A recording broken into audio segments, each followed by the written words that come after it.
Եթե դուք ուզում եք տեսնել մեր մշակութային շերտը, դա մենք ինչպես տեսնում ենք հին ճարտարապետության մեջ, եթե մենք դա տեսնում ենք հին երաժշտության մեջ, ինչպես մեր հրաշալի կոմիտասագետ Արտուշ Շահնազարյանն է բացահայտում այդ հին հնագույն երաժշտական շերտերը, այնպես էլ մենք բացահայտում ենք հնագույն մեր հին պարային շերտերը։ Մենք շատ լավ գիտենք, որն է մեր հնագույն պարի շերտը։ Լավ ուսումնասիրված է հայկական պարը եւ հավաքագրված այն նմուշները, որոնք այսօր չեն էլ պարվում, բայց ուսումնասիրված են, հավաքված են։ Ձեզ մի բան ասեմ,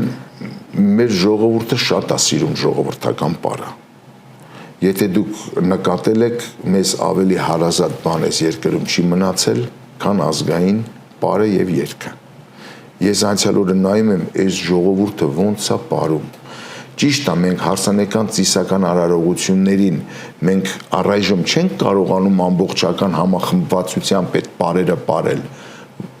ամբողջական եմ ասում, բայց դա նաև օրենքի բացակայությունն է։ Այլուր նաև երաժշտությունից է կներեք, որ ընդհատում է, որովհետև այնպես երաժշտություն է, որ հայկական պարել չի ստացվում ռեստորաններում մեծ մասամբ, էլի դա